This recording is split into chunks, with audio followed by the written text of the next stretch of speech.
جن کے بارے میں یہ معروف ہے افضل البشر بعد الانبیاء بالتحقیق ابو بکر صدیق رضی اللہ تعالیٰ عنہ. اس کائنات کے اندر نبیوں کے بعد عظیم ترین شخص جو کائنات کے اندر موجود ہے، نبیوں کے بعد وہ اللہ کے رسول کے یہ صحابی ابو بکر صدیق رضی اللہ تعالیٰ عنہ کو نام آتا ہے. نبیوں کے بعد سب سے افضل ترین شخص ہیں دنیا کے اندر.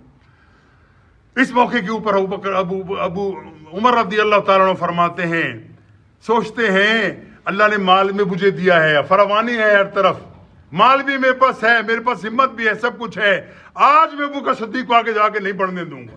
ہر معاملے کے اندر ابو بکر صدیق مجھ سے آگے بڑھ جاتے ہیں، میں ان کا مقابلہ نہیں کر پاتا، لیکن آج میں دیکھتا ہوں کہ ابو بکر صدیق مجھ سے بڑھ کر کتنی خدمت کرتے ہیں. اللہ کے راستے میں مال دینے کا اللہ کے رسول کا حکم ہے. آج میں دیکھتا ہوں انشاءاللہ میں خزانے ڈھیر لگا دوں گا، ابو بکر صدیق سے آگے بڑھ جاؤں. مال جمع ہوتا ہے، کوئی تھوڑا لاتا ہے، کوئی زیادہ لاتا ہے، کوئی کچھ لاتا ہے، کوئی لاتا ہے. اللہ کے رسول صلی اللہ علیہ وسلم اس مال کو دیکھتے ہیں، خوش ہوتے ہیں، اپنے ساتھیوں کو دیکھ کے کہتے ہیں کہ واقعی تم نے حق ادا کر دیا اللہ کے راستے میں خرچ کرنے کی. کس طریقے سے اللہ کے رسول کے سامنے سب معاملہ آتا ہے. اس کے بعد اللہ کے رسول صلی اللہ علیہ وسلم پوچھتے ہیں بتاؤ تم میں سے کیا کچھ لایا، مجھے پتہ تو چلے کہ میرے صحابہ جو میرے سامنے بیٹھے ہیں وہ کیا کچھ لائے ہیں.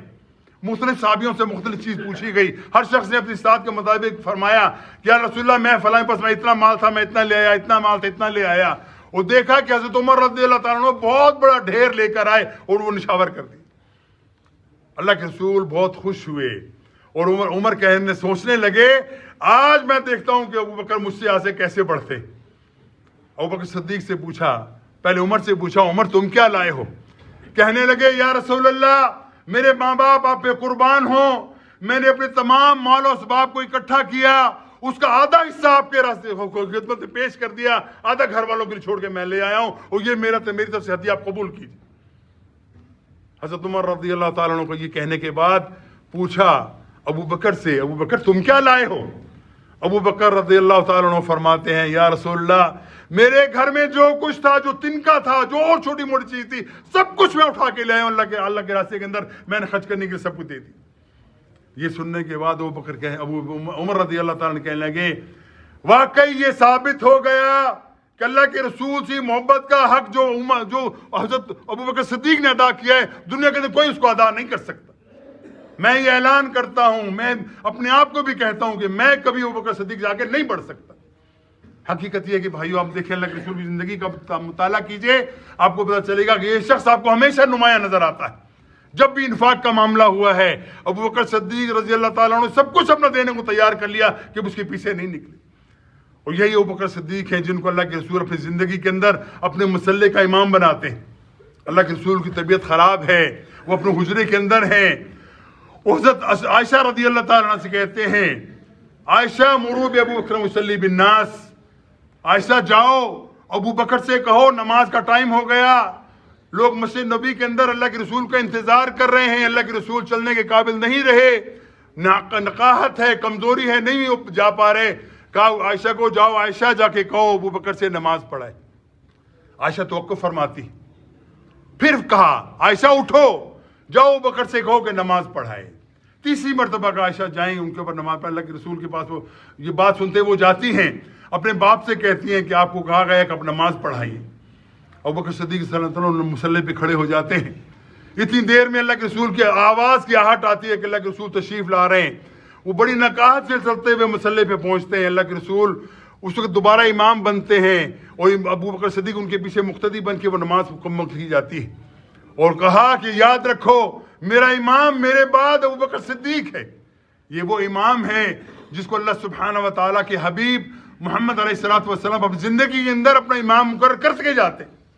بھائیو یہ وہ شخص ہے جس کی عظمت کے کیا کہنے، جس کے بارے میں ہم یہ کہتے ہیں کہ ابو بکر صدیق رضی اللہ تعالیٰ عنہ نے اپنی زندگی کے اندر حق ادا کر دیا. محبت ہر معاملے کے اندر جب بھی کوئی ایسا معاملہ آیا ہم دیکھتے ہیں کہ ابو بکر صدیق رضی اللہ تعالیٰ عنہ صف اول کے اندر ہم کو نظر آتے ہیں. ہر معاملے کے اندر، قربانی کا معاملہ ہو، وقت دینے کا معاملہ ہو، جہاد کا معاملہ ہو، اللہ کے راستے کے اندر نکلنے کا معاملہ ہو، ہر معاملے کے اندر ابو بکر صدیق ہمیں صف اول کے نظر آتے ہیں. اللہ کے رسول ان سے محبت بھی شدید کرتے ہیں, شدید محبت کا انتہا ہے ان کے اوپر. اور تمام صحابہ رشک کرتے ہیں, ابو بکر صدیق ہم تیری قسمت پہ رشک کرتے ہیں کہ تو اللہ کے رسول کے ساتھ تیرا وہ معاملہ ہے کہ اللہ کے رسول جب تجھے دیکھتے ہیں تو عزت سے تیری نگاہ سے دیکھتے ہیں. اللہ کے رسول کا معاملہ بھی دیکھ لیجئے, اللہ کے رسول کے ساتھ رشتہ ان کا دیکھ لیجئے کیسے ہے کہ اللہ کے رسول کے ایک تو وہ قریش خاندان کے ہیں اور دوسرا وہ اللہ کے رسول کے سسر بھی ہیں. حضرت عائشہ رضی اللہ تعالیٰ عنہ ان کا جگر کا ٹکڑا تھیں, لیکن جب اللہ کے رسول سے ادنا سے اشارہ ملا اپنی بیٹی کو پیش کر دیا کہ میری یہ بیٹی سے آپ نکاح کر لیجئے. انہوں نے نکاح کر لیا. اور یہ وہ خاتون ہے جس کے بارے میں آپ سمجھ لیجیے کہ ابو بکر صدیق کی بیٹی ہیں, لیکن اللہ کے رسول کی تعلیمات اور ارشادات اور تمام تعلیمات ہمارے سامنے جو آئی ہیں اس کا ایک بیشتر حصہ جو ہے وہ حضرت عائشہ رضی اللہ عنہ سے مروی.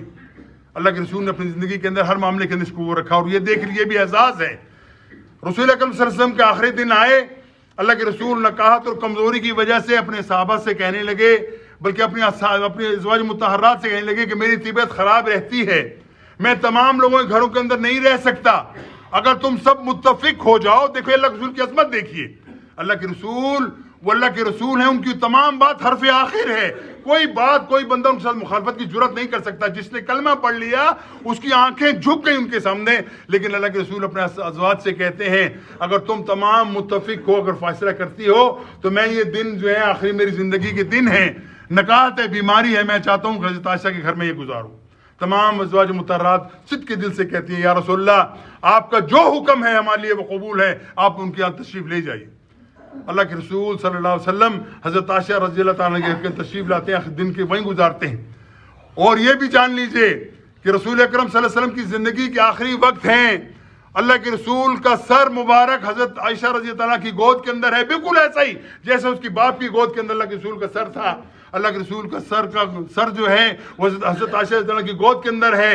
اللہ کے رسول کو پسینہ آتا ہے. اللہ کے رسول کی عظیم صحابیہ ان کی زوجہ محترمہ ہاتھ کو گیلا کر کے ان کے چہرے پہ لگاتی ہیں اور اللہ کے رسول سے کہتی ہیں یا رسول اللہ آپ کو اللہ تعالیٰ کبھی رسوا نہیں کرے گا, اللہ تعالیٰ نے آپ کو عظمتیں عطا کی ہیں, دنیا کے اندر بھی آپ نے عزت کمائی ہے, قیامت والے دن میں آپ کی عزت, آپ کا شرف آپ کو حصہ حاصل ہوگا, آپ کے استقبال کے لیے فرشتے موجود ہیں, آپ غم مت کیجئے, آپ فکر مت کیجئے, اللہ تعالیٰ آپ کو سنبھال لے.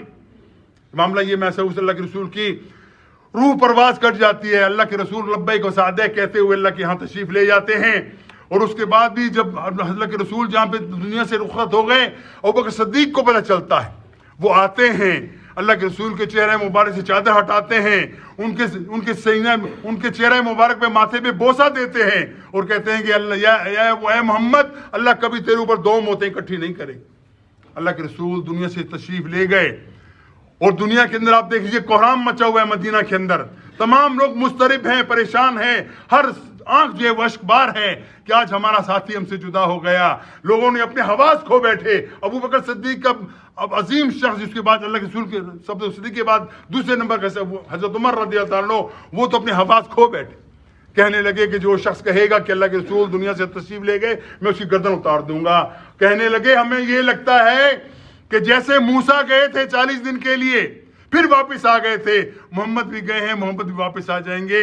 اس کے بعد عظمت دیکھیے, میں نے بتایا نا کہ اللہ کے رسول کو پڑھتا ہوا نظر آتا ہے ابو بکر صدیق کے اندر. ابو بکر صدیق کے سامنا ہوتا ہے, وہ جب دیکھتے ہیں عمر کی حالت کو کہتے ہیں عمر تمہیں کیا ہوا ہے, تمہیں وہ آیت یاد نہیں؟ قرآن کہتا ہے کہ اللہ تعالیٰ نے اس سے پہلے بھی نبیوں کو موت طائر کی, وہ دنیا سے چلے گئے. کیا کوئی شخص اگر مارا جائے جو اللہ کا رسول ہو, نبی ہو, کیا تم اپنے پیروں کے اوپر پلٹ جاؤ گے؟ کیا تم اپنے آپ کو ہلاکت میں ڈال دو گے؟ ایسا نہیں ہے. ایک بندہ آیا تھا, اس نے حق ادا کر دیا, تم تک دعوت پہنچا دی, دنیا کے تمام اچھائیاں تمہاری ذمہ لگا دی, آج وہ دنیا سے رخصت ہو گیا. یقیناً اللہ سبحانہ تعالیٰ کی وہ ذات ہے, وہی الذی لا یموت ہے, وہ ہمیشہ ہے, ہمیشہ قائم رہنے والا ہے, اور دنیا کے اندر کوئی بھی رہنے والا نہیں ہے. سب دنیا کو موت آئے گی, ہر ذی روح کو موت آئے گی, ہر جان والے کو موت آئے گی. اللہ کے رسول کا وقت پورا ہوا, وہ اللہ کے پاس تشریف لے گئے. یہ سننے کے بعد عمر کہتے ہیں کہ واقعی مجھے یوں لگا کہ یہ آیت آج ہی نازل ہوئی. اور یہ حکمت کون کر سکتا تھا؟ ابو بکر کے سامنے یہ بات کون کرنے کی جرت کر سکتا تھا؟ جب بندہ اتنا اپنے حواس کھو بیٹھا ہو تو یقیناً وہ شخص جن کا نام نامی ابو بکر صدیق رضی اللہ تعالیٰ ہے, یہ وہی شخص کہہ سکتا تھا عمر کو کہ عمر تو اپنے آپ کو سنبھال لے. اس کے بعد تمام صحابہ اکٹھے ہو کے ابو بکر صدیق رضی اللہ عنہ کو خلیفہ مقرر کرتے ہیں. اللہ کے رسول کے یہ عظیم صحابی پھر خلافت کا منصب سنبھالتے ہیں, اور سنبھالنے کے بعد سب سے پہلا حکم یہ دیتے ہیں کہ دیکھا جائے کہ اس دنیا کی ہمارے معاشرے کے اندر ایک مزدور کی مزدوری کتنی ہے، وہ دن کے اندر محنت کتنی کر کے کتنا کماتا ہے. حساب لگایا گیا، پتہ چلا کہ فلاں بندہ ایک عام مزدور ہے وہ اتنے پیسے کماتا ہے. ابو بکر صدیق رضی اللہ عنہ تجارت کیا کرتے تھے. جب خلافت کا منصب سنبھالا تو ظاہر سی بات ہے کام اتنا زیادہ ہو گیا امت مسلمہ کا، کوئی یقیناً انہوں نے اپنا کام جو ہے وہ اپنے آپ کو مخصوص کر لیا خلافت کی خدمت کے لیے. انہوں نے اپنا اتنا ہی وظیفہ مقرر کیا جتنا وظیفہ ایک عام مزدور کا ہوا کرتا تھا. تمام لینے سے انکار کر دیا. ہاں اب کہا گیا ابو بکر صدیق خلیفۃ المسلمین آپ کا گزارا کیسے ہوگا؟ آپ کا گھر ہے، اہل و عیال ہے، آپ تاجر تھے، آپ کی زندگی اچھی آسودہ گزری ہے. ایک عام مزدور کے مقابلے میں آپ جب تنخواہ لیں گے یا وظیفہ لیں گے آپ کا گزارا کیسے ہوگا؟ کہنے لگے میرا گزارا اسی طرح ہوگا جس طریقے سے عام مزدور کا گزارا ہوتا ہے. اور اگر میرا گزارا نہ ہوا، اگر میں گزارا نہ کر سکا اس وظیفے کے اندر جو وظیفہ ایک عام مزدور لیتا ہے تو میں ان کی تنخواہ بھی بڑھا دوں گا، ان کا وظیفہ میں بڑھا دوں گا، ان کی مزدوری بھی بڑھا دوں گا. یہ ہے وہ اسلام کا حاکم، یہ ہے وہ لوگ جو دنیا کے اندر آئیڈیل نظر آئے. یہ وہ لوگ ہیں جن کو سامنے رکھ کے خلافت اسلامیہ کا نظام ہمارے سامنے ہو. ہماری یہ درخشان چیزیں یہ نظر آتی ہیں کہ ان لوگوں نے اپنی زندگی کے اندر اپنے آپ کو واقعی خادم سمجھا، اپنے آپ کو مخدوم نہیں بنایا، اپنی خدمت نہیں کروائی، بلکہ اپنے آپ کو ہمیشہ خادم رکھا پوری امت مسلمہ کا. اور ہم ہر معاملے کے اندر اپنے آپ کو ایک عام مزدور سے اوپر بننے کی کوشش کبھی نہیں کی. اور حقیقت یہ ہے کہ جب یہ بات دیکھی، جب اللہ کے رسول کی اس عظیم صحابی نے یہ بات کہی کہ میں مزدور کی مزدوری اتنی کر دوں گا اگر میرا گزارا نہ ہوا جتنی میں لیتا ہوں، تو عمر رضی اللہ عنہ کہنے لگے عمر، ابو بکر صدیق تم نے اپنے آنے والوں کے لیے راستہ بڑا مشکل کر دیا. تم تو محنت کر کے، تم تو عظمت کے پہاڑ ہو، ایمان سے بھرے ہوئے تمہارا دامن ہے، تم تو یہ سب کر سکتے ہو، لیکن آنے والوں کے لیے راستہ تم نے بڑا مشکل کر دیا کہ لوگ تمہارے راستے پر کیسے چلیں گے، تمہاری اتباع کیسے کریں گے، کیسے مشکل کام ہوگا کہ ہم اللہ کے رسول کے عظیم صحابی کی زندگی کا مطالعہ کر کے ان کے مطابق چلنے کی کوشش کریں، یہ مشکل ہو جائے گا. اور حقیقت یہی ہے بھائیو، ہمارے سامنے آج دنیا کے اندر ہمارے آئیڈیل ختم ہو گئے. دنیا کے اندر جو آئیڈیل ہونا چاہیے تھے، جن کی تربیت اللہ کے رسول نے کی تھی، جن کی زندگی ہمارے لیے مشعل راہ تھی، جن کی زندگی ہمارے لیے نمونہ تھی، ان کو ہم نے بھلا دیا. آج ہمارے سامنے کون ہمارے آئیڈیل کون ہیں؟ یہ بڑے بڑے اداکار ہیں، یہ بڑے بڑے فنکار لوگ ہیں، وہ ہمارے آئیڈیل ہیں. صبح شام ہمارے بچے ان کے گن گاتے ہیں، لیکن ہمیں پتہ نہیں چلتا، ہم اپنے بچوں کو سمجھانے کی کوشش بھی نہیں کرتے کہ ہمارے آئیڈیل وہ تھے جن کی تربیت اللہ کے رسول نے کی تھی، جن کی زندگی کا ایک ایک لمحہ اگر اس پر غور کر لیا جائے ایمان بڑھتا ہے، اپنی زندگی سدھرتی ہے. ہر معاملات کے اندر ہم دیکھتے ہیں کہ اس کے اوپر ہم چلنا شروع کر دیں، دنیا کی کوئی غم، دنیا کی کوئی پریشانی ہمیں نہیں لگے گی. حقیقت بات یہی ہے بھائیو، التماس ہے، بڑی محبت سے، بڑے پیار سے، بڑے دل سے ہم یہ اظہار کرتے ہیں کہ بھائیو اللہ کے رسول کی صحابہ کی زندگی کے نقشے کو ذرا اپنے سامنے رکھ لو، تھوڑا سا ٹائم نکال کے مطالعہ کر لو کہ رسول اللہ صلی اللہ علیہ وسلم کے یہ عظیم صحابی جنہوں نے اپنی زندگی وقف کر کے دنیا اور آخرت کے اندر اپنا نام کمایا، آخرت کے اندر اللہ کے رسول کے رفیق بنے، ان کی زندگی کیسے گزری تھی. اور ہم بھی انہی کے پیچھے چلنے والے لوگ ہیں. ہم بھی اپنے آپ کو کہتے ہیں کہ ہم اللہ کے رسول کی زندگی کے ساتھ چلنے والے ہیں. اور ہمارے لیے اسوہ کون ہیں؟ اللہ کے رسول کے بعد یہ صحابہ ہماری زندگی کا اسوہ ہیں کہ ان کے مطابق ہم چلیں اور زندگی کو سنواریں. جب اس کے اوپر ہم عمل کرنے کی کوشش کریں گے، یقین کیجئے دنیا کے اندر کوئی مشکل آپ کو مشکل نظر نہیں آئے گی، کوئی پریشانی آپ کو پریشانی نظر نہیں آئے گی. ان لوگوں نے کس مصیبت میں، کس تنگدستی کے اندر زندگی گزار کر اپنے آپ کو ثابت کیا کہ اس کائنات کے اندر دنیا کے عظیم ترین لوگ یہی تھے جو اللہ کے رسول کی تربیت یافتہ تھے. اللہ دعا کہ ہمیں عمل کی توفیق عطا فرمائے، ہماری زندگیوں کے اندر اپنے صحابہ کا ایک پرتو نظر آئے.